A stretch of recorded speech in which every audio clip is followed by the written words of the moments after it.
CKS is an established think tank and has been spreading awareness about data sovereignty and cybersecurity. Of economic progress, many indices, and but areas where we have probably not done well are in terms of Singh had made a statement that Russia will not come to in aid of India in case of China's. On behalf of CKS, I welcome you all. Thank you for joining us. I now invite Dr. Deepa Prakash to take this further. Thank you. Jai Hind. I welcome you all to today's program by Center for Knowledge Sovereignty, CKS. CKS is an established think tank and has been spreading awareness about data sovereignty and cybersecurity at strategic, political, and national levels. CKS is a non-partisan nationalistic think tank which has been spreading intellectual content with focus on the spheres of technology, public policy, and research. CKS is honored and privileged to host from its platform the third season of the 6-part series of webinars talk, Thus Spake Generals. Today, in our 5th talk, we are honored to have another very acclaimed veteran, Rear Admiral S.Y. Shrikhande, AVSM. In his glorious 36-year career in the Indian Navy, he headed some of the most coveted and important appointments. In flag rank, he headed Naval Intelligence, was Chief of Staff of the Southern Naval Command, served in HQ, IDS, and Strategic Forces Command, among others. He is an anti-submarine warfare specialist and has commanded 3 ships. He is a postgraduate of the Soviet Naval War College, an alumnus of the Indian Staff College, and of the US Naval War College, where he won the Robert Bateman and Jerome Levy First Prizes, as well as the Forrestal Seminar Prize. In earlier appointments assured, he has been an instruction in the ASW School, Commander War Room, and Director of the Indian Navy's Tactical Evaluation. From 2005 to 2008, he was the Defense Advisor at the Indian High Commission in Australia with concurrent accreditation to Fiji, Papua New Guinea, New Zealand, and Tonga. Post-retirement, he teaches strategy, military history, operational art, force planning, leadership, and ethics at several military and other institutions. He's an adjunct professor at the Indian NWC Goa and also with the Takshashila Institution Bengaluru. He writes for a few Indian and foreign journals and portals. He has written chapters in several books and is associated with highly coveted think tanks and other academic institutions. He has participated in Track 1.5 dialogue with China and the US and has participated in national and international conferences. For the Simpson Center, Washington, D.C., he is the India co-chair for the Defense and Maritime Strategic Cooperation Working Group and is presently working towards a PhD in sea-based nuclear deterrence. I now request AVM Pranay Sinha, VSM retired, moderator of the session, to take the program further. Viewers, for your kind information, AVM Sinha is trained in MiG-21, MiG-23BN and Su-30 aircraft, and during his 35 years of distinguished career, held various important field and staff appointments. Post-retirement, he worked for 3 years as advisor to Bharat Electronics Limited and is now appointed as strategic advisor for the prestigious IIT Mandi. He is also an active member of our think tank. Over to you, sir. Indian Ocean churn. That was a churn of people, of goods and ideas along the countries on the Indian Ocean rim and even across the oceans that have defined human history from very beginning.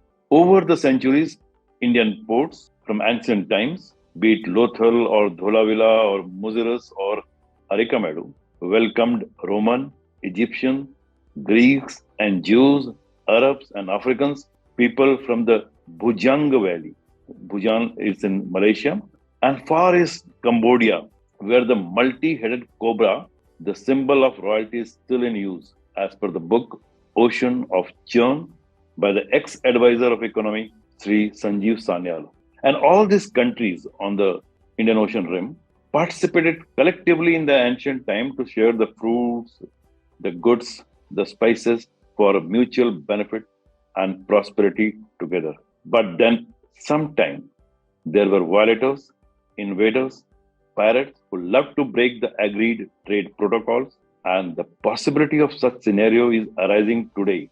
The dragon sitting in Himalayas is wagging its tail in the Indian Ocean. Today, can we collectively, some of the nations, will be able to take on challenge? Will the power of Vasuki that was used to churn the ocean can be invoked once again? Who better than the mariner from the land of great Shivaji Kanoji Angre, veteran Admiral Sudarshan Shrikhande, sir, can explain to us. Over to you, sir. Thank you, Air Marshal Sinha, and thank you very much, Dr. Prakash, for that very kind introduction. And it was good, Air Marshal, that you sort of explained the mythology behind that. I used this title, Vasuki and the Dragon. In fact, in 2003, when I was doing the course in the US, where I researched on this topic. Why I'm mentioning this, and my paper that time, which is in tatters now, and I don't have a soft copy, was really Vasuki and the Dragon, shaping India's maritime strategy as a counterbalance to China. Now, when we take our minds back to 2003, not many people in India were talking about China as really such a major concern, and not a very major maritime concern. But I set myself to think navies have to look at even an empty horizon and start, sometimes imagining threats from the bridge. Not because you have to invent threats, but because threats can form beyond the horizon and then, create a problem for us. In India's case, of course, China was a continental adversary. We've had a war, we had skirmishes. But by 2002 and 3, when I wrote this paper, Vasuki and the Dragon, certainly, there was ambiguity on our relationship with China. And if many of us would recall that even the Raksha Mantri that time, George Fernandez, was, criticized for having mentioned China as enemy number one. And many people criticized him with the line that is quite prevalent. To name enemies is to make enemies out of people who are not enemies. But I guess in many ways, whether we call China an enemy or not, we've had an adversarial situation with China. China is a continental concern. China is a maritime concern. So therefore, there is no running away from China's threat. We have to stand up and face it squarely. Both nations, China and India, have continued to rise over the decades. China began before us. All this is known to the audience. I won't belabor that. But what I want to talk here is a little more, is that China's maritimeness, if I may use a grammatically awkward term, maritimeness, is something that started in its full manifestation, that created, the entire compass of sea power with all the elements of shipbuilding, trade, production, exports, imports, the entire crewing industry, maritime insurance, ports, etc. Besides, of course, building a navy that is in many ways largest, or in some ways in terms of overall effectiveness, perhaps the second most effective navy in this world after the United States. But there are many in America who feel that they are now, the US Navy is the second largest navy in the world. So in terms of ship counts. But again, comparison of forces is never about team counting, as they say. You don't count the number of squadrons or the number of ships, the number of submarines. It's the overall effectiveness. China does have challenges in its naval effectiveness. We need to recognize and analyze that they are trying to overcome their challenges in several ways, and we need to watch them. China's rise as a trading nation, as a maritime nation, as a sea power, as a naval power, has grown immensely over the past decade especially. But you can say that it's actually been happening for over 4 decades, and some of us ignored that. Now, when I wrote this paper in 2003 itself, I must say that even in the US, and I was at the US Naval War College, where they had the China Maritime Studies Institute, they had an entire faculty looking at China. In their syllabus, part of what we read about China was Mao's selected military writings, which were hardly studied in India, and we studied those also. What I found was that despite the remarkable and deep scholarship within China, nobody was really talking about what China was doing to increase its maritimeness in the South China Sea. China very cleverly had the 9-dash line. Those maps were out in the open, but they never spoke about it till about 2005 or 6. So in 2002 and 3, hardly any literature was available about the problems of their 9-dash line, that they would reclaim islands, that they would make land out of almost nothing at sea in terms of building up on reefs, adding to shoals, dredging a lot of land, and making land where there was sea. And not only that, many in this audience would be aware of what is the so-called lawfare. That means they are distorting laws to create, perhaps under the four Shahs, the so-called four sands strategy of theirs, create internal waters of the Paracels, Spratley, Scarborough, Macclesfield Bank, etc., and create those as internal waters. So there are problems in the South China Sea, but I will return to that. On the other hand, India's maritimeness has also improved, quite a lot. From the time of the economic liberalization in 91, we have made, steady strides. We have made steady strides in the past 10 years or so also on many aspects of economic progress, many indices. But areas where we have probably not done well are in terms of internal shipbuilding, about the efficiencies of our port, the number of ships in which Indian flags ply Indian trade, imports and exports, etc.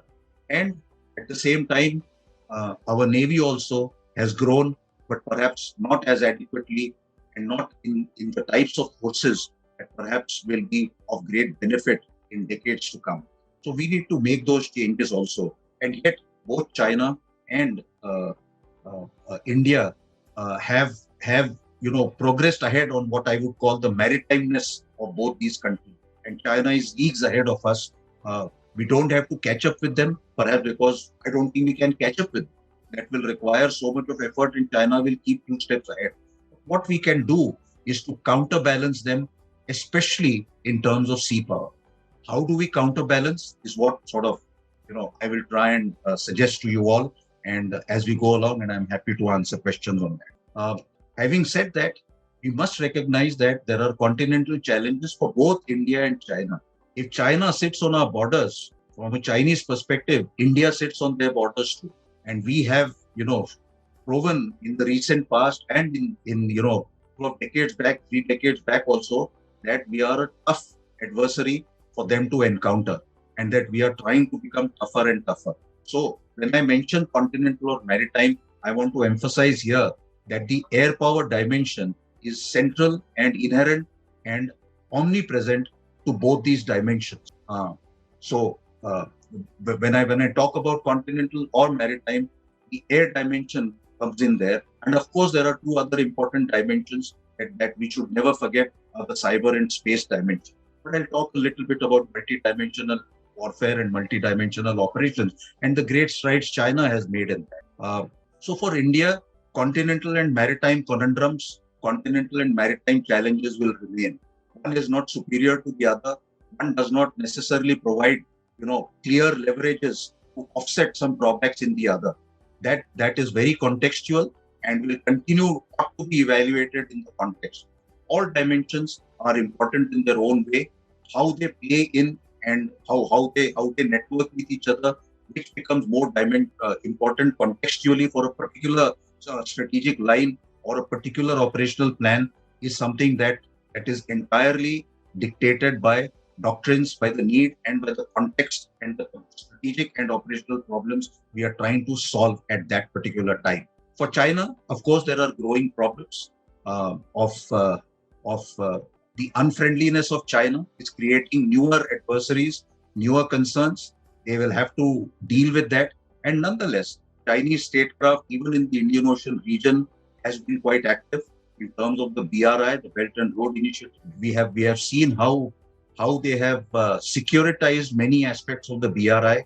But the BRI, which consists of the Maritime Silk Road, that is the ones that go, so to speak, over the sea, as well as the landlines, the pipelines, etc., that they built all across China, into Europe, through Central Asia, into Asia Minor, so to speak, into Pakistan, and on to Iran, Afghanistan, and into Northern Africa, around Africa, West Africa, into Latin America, and into North America itself, are certainly areas for us to keep watching and worrying. Do not stop worrying about that, because securitization of the BRI will bring China more and more into the Indian Ocean, specifically from our perspective. And I've used a line somewhere that China has come to stay, play, and have a say in the Indian Ocean region. Today we are talking about Quad.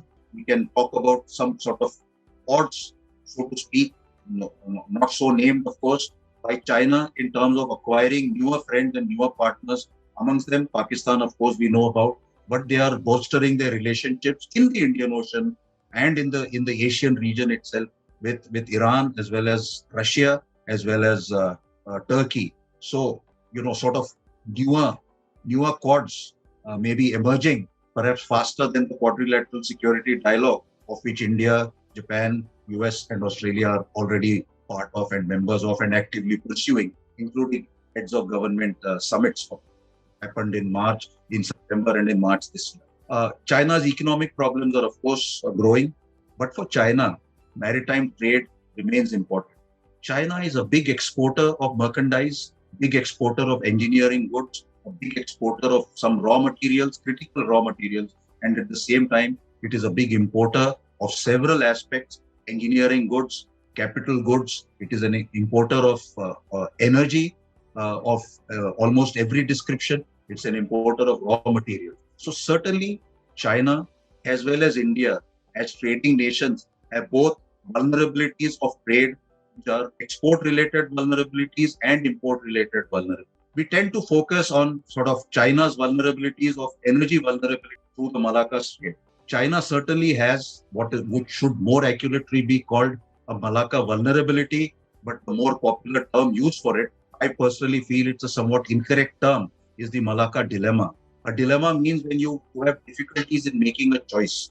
I feel it is more accurate to call it the Malacca vulnerability because China understands its vulnerability in Malacca Strait and therefore it tries to reduce that vulnerability by first making its navy much stronger, acquiring partners, but more importantly, it has the options of other energy sources, some of which come by land, by rail, by pipeline, and through alternate corridors like the CPEC that comes from Pakistan or from Myanmar, etc. So nations try to reduce their vulnerabilities, cap their vulnerabilities with countermeasures themselves. So all strategic thinking and planning has to be of looking at your own vulnerabilities, taking countermeasures, looking at how the enemy can threaten those vulnerabilities, taking countermeasures, etc. So that is how aspects of counterbalancing also have to be looked at. Our own vulnerabilities also exist. We have a greater vulnerability on energy imports than China has, and we have fewer options of alternates than China has. China gets quite a lot of its energy from land. So whatever, let's say, coalition partners or India can target in the Indian Ocean region, and it is possible to do that, will be offset in terms of what it can ramp up from other places. It is true that land transportation costs are much higher than sea transportation costs.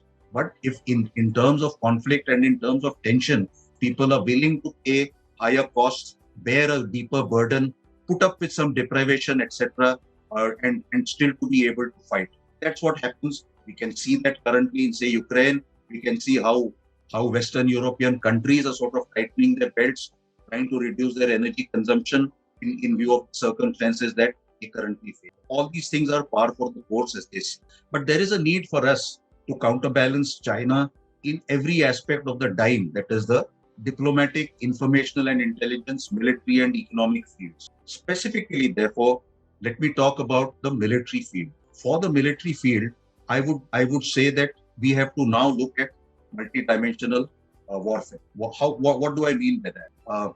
I've already said that we should look as people looking at armed forces as people within armed forces. We are quite clear that there are 5 dimensions of warfare: the air dimension, land dimension, sea dimension, the cyber dimension, and the space dimension. Now, all these you can say are 5 fingers, but each one of them can be used either independently or in coordination with the other finger, 2 other fingers, 3 other fingers, all 5 fingers, and punched into a fist. That is essentially what multidimensional operations is. We can of course complicate those definitions.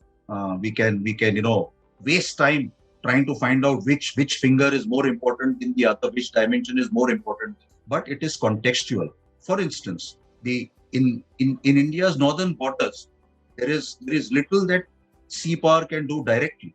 There's almost nothing that sea power can do directly except deploy some of its surveillance assets, which has been done, for several years, right from Kargil days itself, for various gaps in intelligence, surveillance, and reconnaissance that we have. Other than that, sea power will act in the maritime dimension in a different way, at a different tempo, but it will have its effects perhaps slowly, not directly, but indirectly. Likewise, air power also will have some direct effects on close air support, and it will have some very valuable indirect effects that happen through its deep strike capability, its ability to penetrate deep. Likewise, land power itself can have short distance effects in terms of the tactical battle area where forces are arrayed. Given deep strike capabilities through missiles that it can probably influence the land battle at depths greater than a couple of 100 kilometers also. And that's what we should expect adversaries to be able to do. Drones, aircraft, satellites all help us look further into the adversary's domains, territorial domains, physical domains, and be able to leverage those. Likewise, the cyber domain, I suppose, is omnipresent, and the space domain for intelligence, surveillance, and reconnaissance are omnipresent.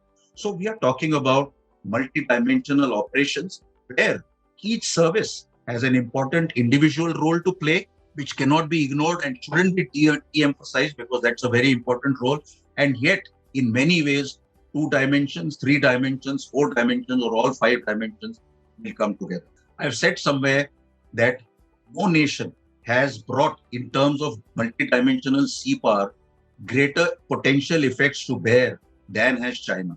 And the People's Liberation Army has created multidimensional, in all their 5 dimensions also, serious capabilities, offensive as well as defensive capabilities, which sometimes the Americans have used jargon to call it anti-access area denial, A2AD. It is essentially shore-based land power, naval power, shore-based land expeditionary power, then air power, naval air power, missile power, cyber power, and space power. All of it comes together to create some real difficulties for, say, American armed forces, especially the US Navy, to operate close to their coast in the first and second island chains. Likewise, I've written somewhere, I think in India Today a couple of years back, today, going back to the title Vasuki and the Dragon, that today Air Marshal Sinha mentioned about it. Today, the dragons breathing fire, jaws, claws, and lashing tail are the multidimensional maritime power that they can possibly impose better and better, or influence, bring to bear better and better over even the Indian Ocean. And the Americans certainly recognize that influence over the Indian Ocean region in terms of their shore-based capabilities and in terms of what their submarines and ships and unmanned vehicles, etc., might be able to bring into the Indian Ocean. So these are important capabilities that they bring in. However, India also has certain maritime advantages. Now, these are not necessarily naval advantages. These are multidimensional advantages that we have. One is, of course, almost the cliche about India's peninsular orientation, how India juts into the sea, and how, India is basically a maritime country. I don't want to get into those cliches. India is a maritime country. It's a continental country. It's an aviation country. Whatever it is, India exists in multiple dimensions itself. But the maritime geography is important because our peninsular configuration enables easy access to the sea. We have the advantages of internal lines. We also have the advantages of our own island chain, which is the Andaman-Nicobar island chain, which is being bolstered and which needs to be multidimensionally strengthened in years to come. And I hope and I see signs that is happening. We have, of course, the Lakshadweep Islands also. So we have what are called interior lines of operations. But as practitioners of operational art say that the interior lines are not of themselves and not automatically or eternally and a given advantage that the enemy cannot do anything about. The enemy can intersect these lines of operations. In India's case, we have Pakistan and China as collusive threats. They are very real. They are quite possibly real collusive threats. We should not ignore the two front issue, even if some scholars from time to time say it is an exaggeration. But I don't personally think so. It's a very real threat. And today, if you think that is not possible, I have recently mentioned in some discussion, in many ways, Pakistan is China's Belarusia. What the Russians are using Belarusia for staging operations, for logistic support, etc., no matter the complications and setbacks, the point is that Belarusian soil is available for Russia to prosecute its operations, no matter how clumsily or how inefficiently they may be doing it in some case. But I don't want to go there right now. Nonetheless, Pakistan is available for China, as is China available for Pakistan. So we should not, we should not try to uh, deny that threat or try to minimize that threat, because that threat is real.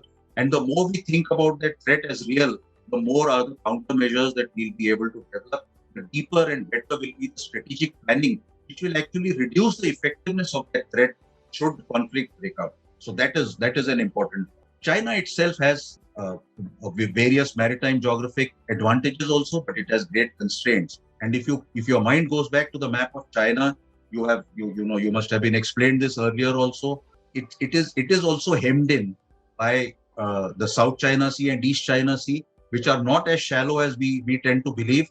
They are not even as small as we tend to believe in India. In fact, the total area of the South China Sea and the East China Sea is nearly 40 to 45% of the area of the Arabian Sea and the Bay of Bengal combined. So by no means are they small oceans. Open ocean access thereby is currently dominated by some nations which don't see China as a friend. And those are Japan, Korea, South Korea, Taiwan, Philippines, Vietnam, and you can call Indonesia also within that.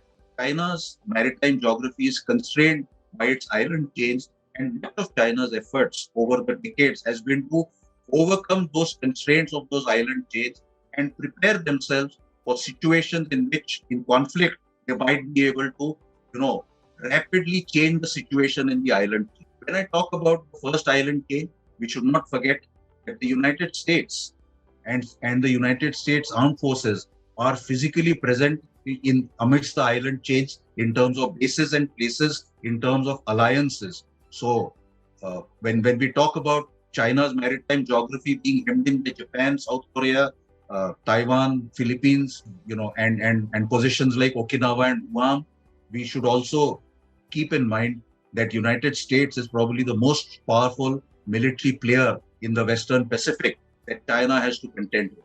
And for China, I suppose in many ways, the United States is enemy number one. So that is not going to change.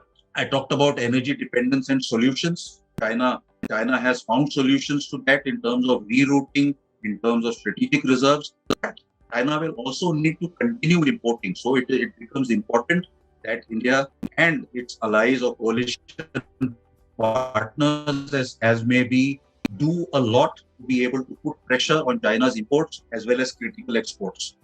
That pressure can be slow. That pressure can take a lot of time, but it has to be exerted from the beginning. And we should not exaggerate the speed or the effectiveness of these pressures.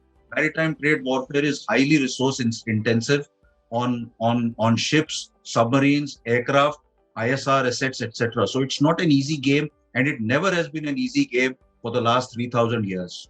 Maritime trade warfare is exceedingly difficult.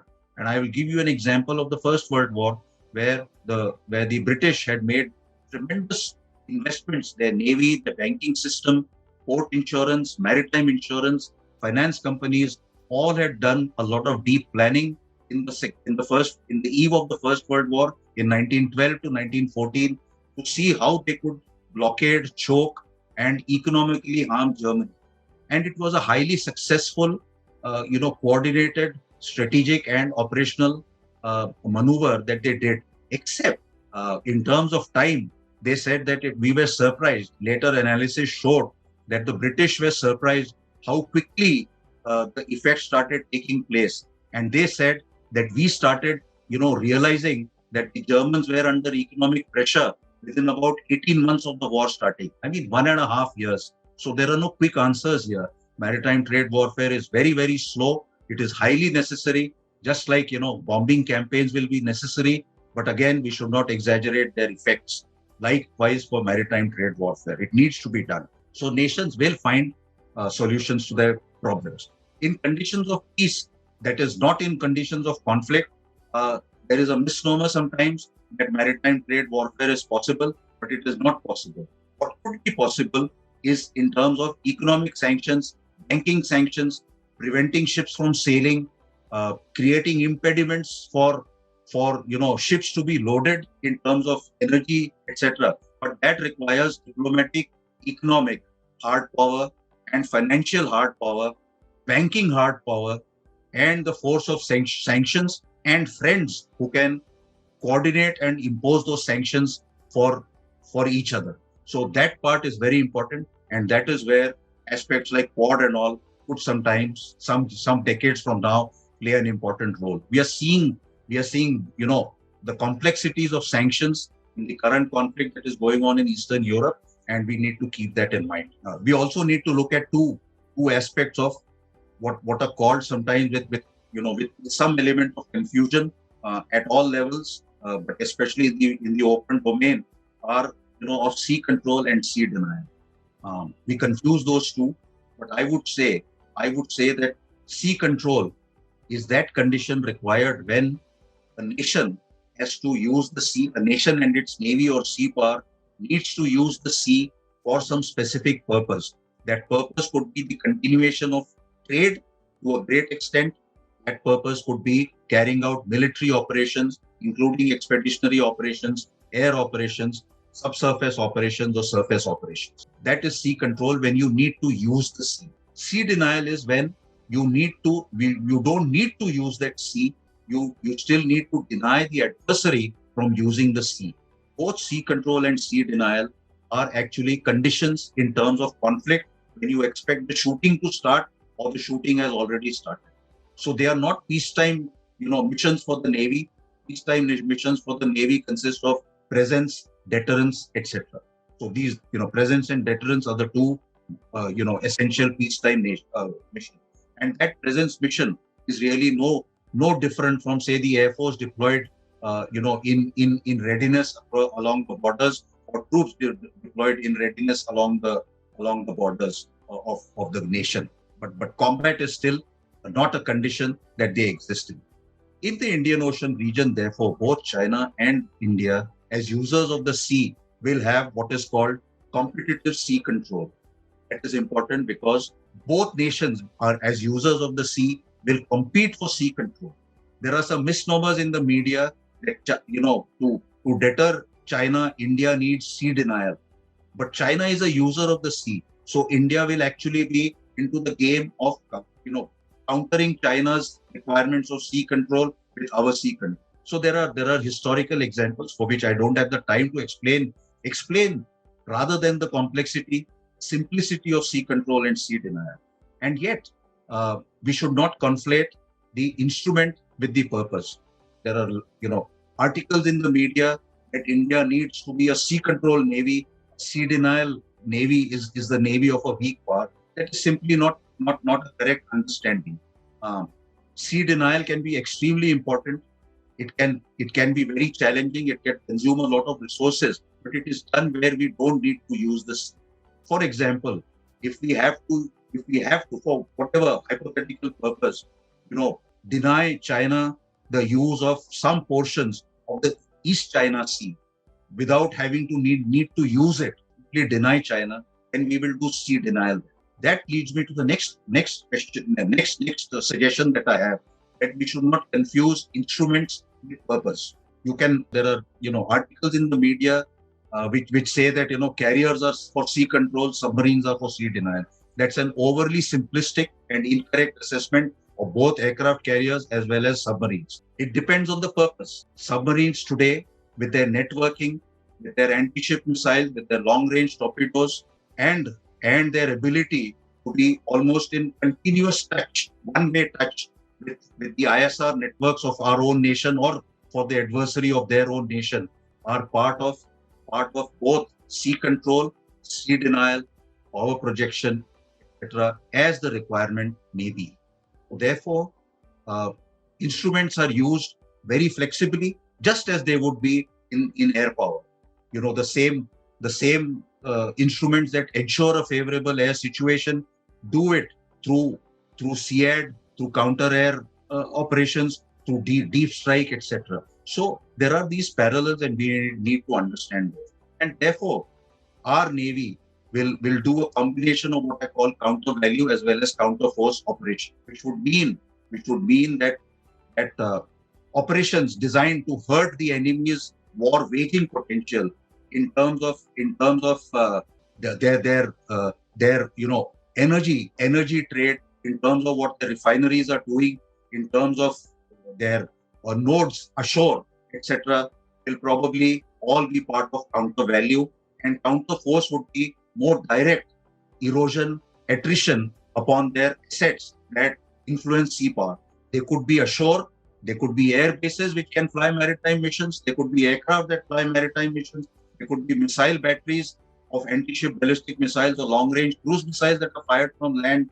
They could be ships, they could be submarines, it could be their own, say Chinese aircraft carriers. We have to find them, we have to sink them. Those would be counter-force missions for our Navy. So therefore, sea power provides sometimes more direct leverage, more short-term effect depending on the conditions, but often it provides a little slower influence and leverage, nonetheless very, very important. So therefore, the slower strategic indirect effects of sea power should not be conflated with certain short-term requirements of, say, land power, where we cannot make short-term, dismissive suggestions that if sea power cannot do it for us, then sea power is not useful. Sometimes such statements get made even in knowledgeable cases, and they are not very useful statements. Air power, sea power, land power all operate in different ways at different tempos, but all of this through joint planning has to be brought together, of course, with cyber power and space. A few final points. To improve counterbalancing, Indian sea power and air power needs to become expeditionary, in my view, for a variety of reasons. It would help our friends, as indeed even limited expeditionary power has helped maintain stability in Sri Lanka in earlier decades, and certainly who can forget Operation Cactus, which was strategically important for India as well as Maldives, but was still achieved with small, commitments of air power in terms of air transportation for the para commandos by two naval ships and some helicopters that participated in Operation Cactus, which actually protected the Gayoom regime and reinstated the Gayoom regime in power in Malé. So expeditionary capabilities is important. As we develop Andaman Nicobar Islands, we need to be able to be more outward bound, outward looking, expeditionary, by whatever euphemistic name we want to call it. We can call it amphibious, but expeditionary capabilities, both, in terms of transportation, will be with the Navy and with the Air Force, and its punch might be with specially created Marines or army battalions, tend to be Marines on a more permanent basis than exists at current times. For that matter, China is really gone up to almost 100,000 Marines and building more expeditionary capability. We need to worry about that. They are not building that expeditionary capability for just show of a posturing. They might actually end up using it across the Indian Ocean region, and we need to think about it. Finally, military and maritime, partnership building. We are doing a lot of that in terms of cooperative efforts. Great powers usually form coalitions and alliances, and great powers are more often than not also maritime powers. And when I say, I want to emphasize that a maritime power today, or a military maritime power, finally means a multi-dimensional maritime power in which the Navy might be the leading edge. Contextually, in many cases, air power, space power, land power, and cyber power also will matter very greatly and should matter as we build, much stronger multi-dimensional sea power. We need maritime domain awareness, underwater domain awareness, places and bases of which friends in different places are very, very important. And in terms of that, navies have been more convenient instruments of international diplomacy because of the nature of the environment that they operate in, and because of the greater ease with which navies can interact with other navies that is not necessarily available to armies interacting with other armies and air forces interacting with other armies. It does not mean that war becomes single dimensional, but that military diplomacy can be worked in many ways. And today, if we have much greater multi-dimensional cooperation with countries like Singapore, Australia, UK, France, the United States, in all of these, it was maritime cooperation that was the leading edge, and even today remains some of the more complex training areas. It does not mean that the other dimensions are not important. They are important, and we should give them greater and greater partnership capabilities, because partnerships will matter in conflicts, as I would suggest they have mattered even from the times for which Kautilya wrote the article. Finally, I would like to say that our sea power has to evolve as an enabler and as an instrument of pressure which we can exert on China. I would like to end by saying China is not only a continental neighbor of India, and India is not only a continental neighbor and an adversary of China. China has become a closer maritime neighbor of India, and India is a maritime neighbor of China. And we need to address that problem by becoming China's maritime neighbor, both for deterrent purposes and for war fighting, if it comes to that, as pressure. That is where the influence and leverage of sea power will work the best. So I would like to end by saying that the Vasuki will keep its coils, bite and venom, or Amrit as the case may be, available to protect India's sovereignty, security and its citizens' prosperity. And while I can say that as a proud ex-seaman of the Indian Navy, let me say, if you ask anybody in the Navy, they might just simply, modestly and quietly tell you, we have the watch. Thank you, sir. Thanks for those informative and very interesting talks. China has come to stay, say and play in Indian Ocean, and instead of catching up, we need to counterbalance. The Vasuki has the capability, wherewithal, and it needs to exploit the vulnerability, creating impediment, imposing sanctions collectively, sea denial, sea control, expeditionary capabilities. Thank you, sir. Thanks for those sage advice for our viewers. It was very informative. I just take, sir, 3-4 very interesting questions which have come. The first question, I go directly on the checks and balances from Madam Uma Sujendra. She's asking, what are the checks and balances we need to ensure the competitive sea control between India and China that remains within the desired framework? So, sir, point-wise, what are those competitive sea control that should be within the Indian framework? We should not go beyond. Sir, I will try and respond to that. It's a difficult question, but let me say that China, as I said, is a user of the sea. It depends on the Indian Ocean region for its trade. It has other interests also, because India too is a user of the sea. In terms of sea control, it will try and deploy in ways that enable it to influence, to have the ability to capture ships, to target ships, both naval as well as Indian merchant ships here, and protect its own. So what are called sea lines of control, SLOC protection, or trade protection and trade interdiction missions. Both our navies will be doing trade protection as well as trade interdiction mission. One of the things that we don't often realize is that India is a fairly large exporter of petroleum products, whereas we import most of our crude, 85% of our crude and LNG. We are also exporters of diesel, aviation fuel, and petrol and kerosene and various other lubricating oils. Many of them go out from our west coast. Those are also necessary for us to protect. They might be attractive targets for our adversaries to target. So this is where we will have competitive sea control. We also are, I would not like to ignore that we are greatly dependent on the South China Sea. Almost 40% of India's trade actually comes from the South China Sea. So currently we do have difficulties, as our can be seen in some comments made in the open domain itself, that in the South China Sea, although we have a lot of dependence, we don't yet have the wherewithal to be able to leverage sea power in the South China Sea. For that, we would need more submarines.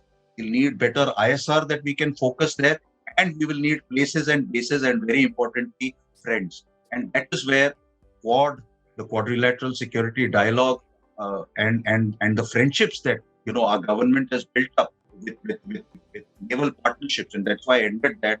The fact about naval partnerships and maritime partnerships, military partnerships in all its dimensions are very, very important. That is how sea control will work. Counter value, but ensured through counter force mission.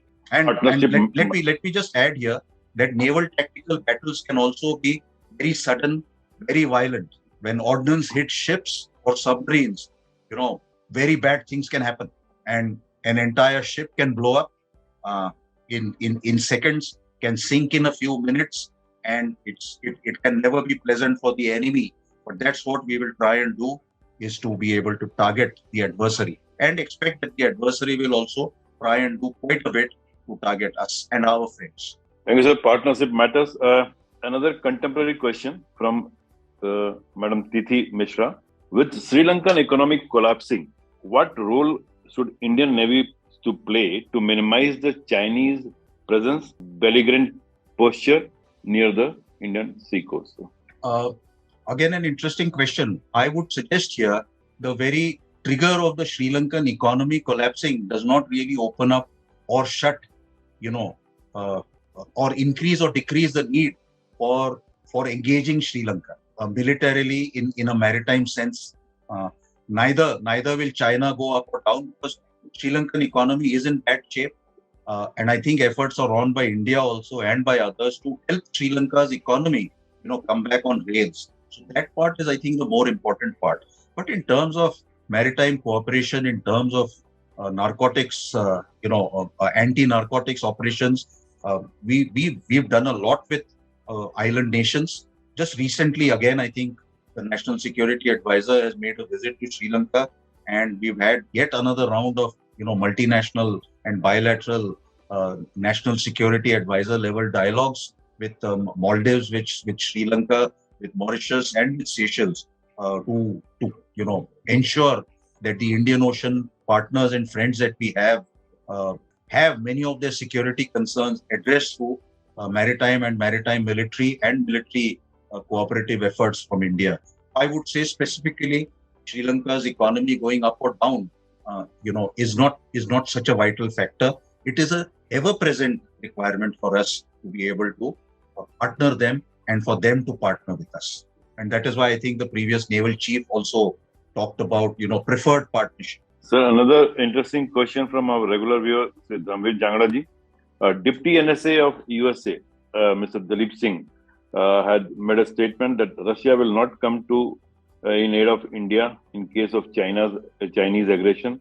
Your comments, sir, what will happen in the naval domain? I think by itself, again, I would say that this is more in the political, diplomatic sphere that needs to be countered. Not every problem that arises or every statement that arises has an immediate, naval domain to be addressed or countered. I don't think it really changes anything in the naval domain. There are logistics issues. There are ship construction, defense cooperation issues between Indian Armed Forces, all three services with Russia. Those need to be addressed. And I would simply say here that an Atmanirbhar Bharat has always been the answer to this. Not today, not since the term has been used for the past few years, but I would say since 1947. And Atmanirbhar Bharat is a far better, and I've in my discussions with the Americans also, I've been suggesting the same thing, that making Bharat as nirbhar as it was on the Russians will not be held by making them equally nirbhar on the Americans, because in terms of war you need friends and partners and not necessarily buyers of your equipment.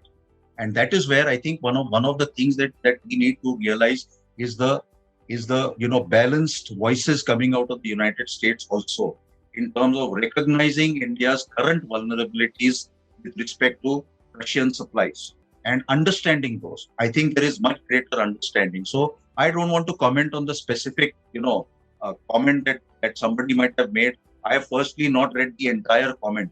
The media tends to take two lines and, spin them a lot on television and in the media and by commentators who both try to answer this question and ask this question.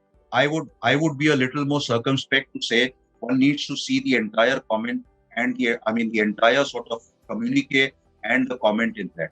Again, from from American interest point of view, of course, they would not like India to be leaning on the Russians for any. But India too has self-interest, just like Americans have self-interest, and the Germans have self-interest, and the Europeans have self-interest. My concern, and I share that concern because many Indian commentators have also made that statement, is that there are some long-term friction points between Russia and China. Those are not likely to go away. They are about their territory. What China's claims are about Russian Far East, which has also seen skirmishes, but it's likely to see growing Chinese influence there.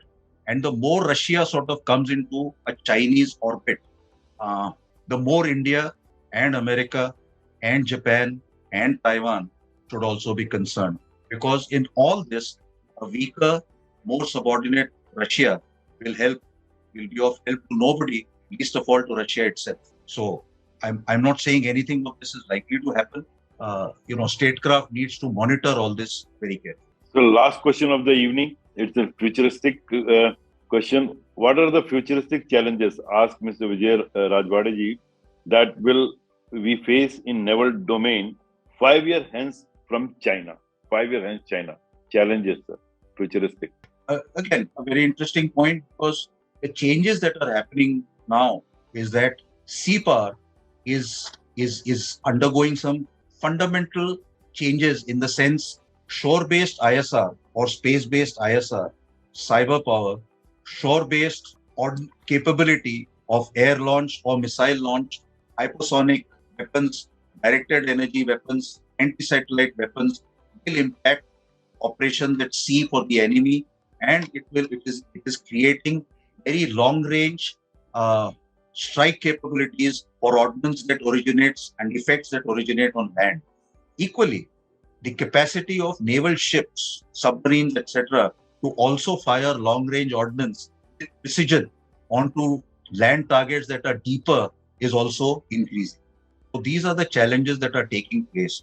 Also, the ability to go into the entire targeting sequence of searching, tracking, and finally engaging an enemy ship or a submarine is improving all the time, even as countermeasures, stealth, etc., the ability to hide in full view, so to speak, will also, find its tactical and operational manifestation. So these are the changes that are taking place. Again, sea power is becoming multidimensional, just like all warfare is becoming more and more multidimensional. And we need to train for that. We need to have developed doctrines for that. We need to do that carefully, in a very coordinated, wise manner, without trying to say that one is superior to the other, see contextually. And therefore, while doing all this, keep in mind that single service capabilities are equally important at the tactical levels, and how they mesh at the operational and strategic levels is what will be a winning framework that is available. And we need to look at say the Azerbaijan-Armenia war and the Russian-Ukrainian conflict also to learn those lessons, because there are lessons to be learned and we should try and learn them from an unbiased perspective. Thank you, sir. Thanks for this interesting talk, sir. Now I will request Madam Sumitra Goenka, Director Rated Infotech and CEO Triangle Global, one of the pillars of strength of our CKS India, to propose a vote of thanks. Over to you, Madam. Thank you, sir. So first and foremost, I will extend my gratitude to Rear Admiral Sudarshan Shrikhande, sir, for speaking on the important and interesting topic of Vasuki and the Dragon, maritime counterbalancing of China in the Indo-Pacific. Thank you, sir, for coming here and speaking on this subject. It was a great pleasure to hear you, and thanks for clearing the doubts and taking on some questions as well. We have a few eminent personalities in the session today with us. Firstly, I would like to thank General B.M. Patil, sir, for joining us. He is the Vice Chairperson of CKS. And we also have Uma Sudhindra, who is a part of CKS. We have Air Marshal Sunil Soman. We have AVM Kaushik, Wing Commander Shetty. I thank all of these personalities for joining us today. I thank AVM Pranay Sinha and Dr. Deepa Prakash for organizing this and collating and coordinating with the speakers on this important topic of the Spake Generals. And last but not the least, and I would say most importantly, I thank all the members of the audience who have joined us today.